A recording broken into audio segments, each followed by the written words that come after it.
हरियाणा के पूर्व DGP SPS Rathore के चेहरे से ये हंसी जल्द ही गायब हो सकती है। राष्ट्रीय महिला आयोग अब रुचिका के परिवार को आर्थिक और मानसिक प्रताड़ना के लिए हर्जाना दिलवाने की लड़ाई लड़ेगी। जरूरत पड़ने पर आयोग रुचिका केस में कोर्ट के फैसले के खिलाफ अपील भी कर सकती है।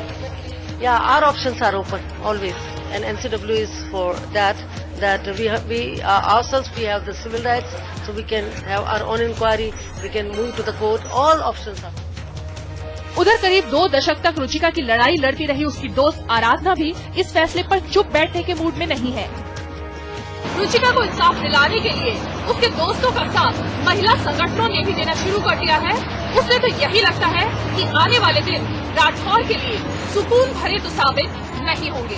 कमलजीत संधू के साथ रीमा पराशर, दिल्ली, आज तक। वायुसेना के फाइटर जेट सुखोई से आसमान छूने के बाद राष्ट्रपति प्रतिभा पाटिल नौसेना का मनोबल बढ़ाने उतरी समंदर में। देश की सर्वोच्च कमांडर 74 साल की प्रतिभा पाटिल मुंबई में देश के इकलौते विमानवाहक पोत INS विराट पर करीब 3 घंटे तक रही। इस दौरान उन्होंने नौसेना का जमकर उत्साह बढ़ाया और समंदर की रखवाली करने के लिए सराहना की। मुंबई कोस्ट पहुंचने पर राष्ट्रपति को गार्ड ऑफ ऑनर दिया गया। इस मौके पर नौसेना प्रमुख एडमिरल निर्मल वर्मा भी मौजूद थे। INS विराट को समंदर में तैरता हुआ हवाई अड्डा कहा जाता है। इसके रनवे से लड़ाकू विमान उड़ान भरते हैं। इस पर हेलीकॉप्टर भी तैनात है। 50 साल पूरे करने के बाद भी करीब 28,000 टन का ये पोत अब भी नौसेना का बड़ा हथियार है। इस पोत पर इससे पहले पूर्व राष्ट्रपति APJ अब्दुल कलाम और प्रधानमंत्री मनमोहन सिंह सवार हो चुके हैं। प्रतिभा पाटिल यहां आने वाली पहली महिला राष्ट्राध्यक्ष हैं। गौरतलब है कि इससे पहले 25 नवंबर को सुखोई की सवारी करने वाली वो पहली महिला बनी थी। आदित्य अमन, मुंबई, आज तक।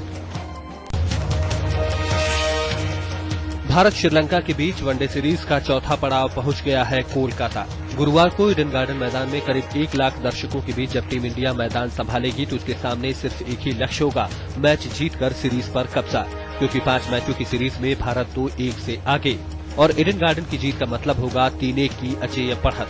सीरीज में भारतीय बल्लेबाज फॉर्म में हैं और स्पिन गेंदबाज भी निशाने पर। अगर टीम ने तेज गेंदबाजी और फील्डिंग में सुधार कर लिया तो फिर कोलकाता में जीत मुश्किल नहीं होगी। ये मैच वीरेंद्र सहवाग के लिए भी अहम है, क्योंकि धोनी पर बैन की वजह से उन्हें 2 मैचों के लिए कप्तान बनाया गया था। उनकी कप्तानी में कटक का मुकाबला भारत ने जीता था। ऐसे में वीरू चाहेंगे कोलकाता में जीत दर्ज कर धोनी के लिए कोई तनाव न छोड़ा जाए।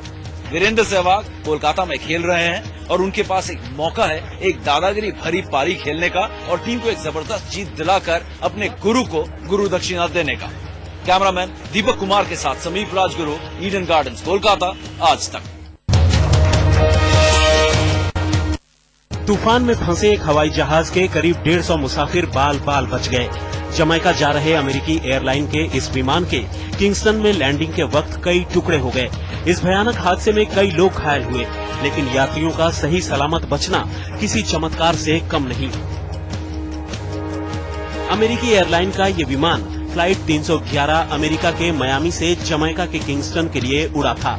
विमान में 148 मुसाफिरों के अलावा 6 क्रू मेंबर सवार थे, लेकिन जब ये विमान किंगस्टन के करीब था, तूफान और बारिश की चपेट में आ गया। खराब मौसम में जब लैंडिंग की कोशिश की गई तो विमान रनवे पर संतुलन खोकर फिसलता हुआ समंदर के करीब पहुंच गया।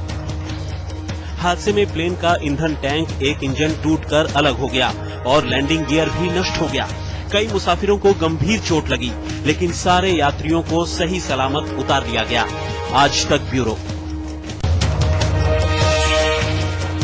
यूरोप में बर्फबारी का कहर जारी।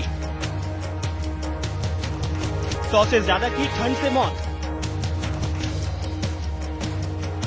सड़क, रेल और हवाई यात्रा पर जबरदस्त असर। यूरोप में बर्फबारी का कहर जारी है। लगातार बर्फ गिरने से हर ओर बर्फ की मोटी परतें बिछ गई हैं। सबसे बुरा हाल हुआ है यातायात सेवा का। हवाई अड्डे, सड़क और रेल सब ठप पड़ गए हैं। इंग्लैंड से लेकर तुर्की तक हर ओर एक जैसा मंजर है। मौसम के इस कहर से सबसे ज्यादा मुसीबत में हैं यहाँ के मुसाफिर। क्रिसमस के लिए घर जल्दी पहुँचने की उनकी सारी प्लानिंग बेकार हो गई है। लगातार हिमपात से पारा भी नीचे लुढ़कता जा रहा है।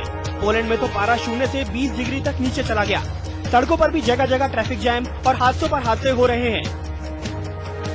पूरे यूरोप में ठंड से मरने वालों की तादाद 100 से पार जा चुकी है। न जाने कुदरत अभी और कितने रंग दिखाए। आज तक ब्यूरो।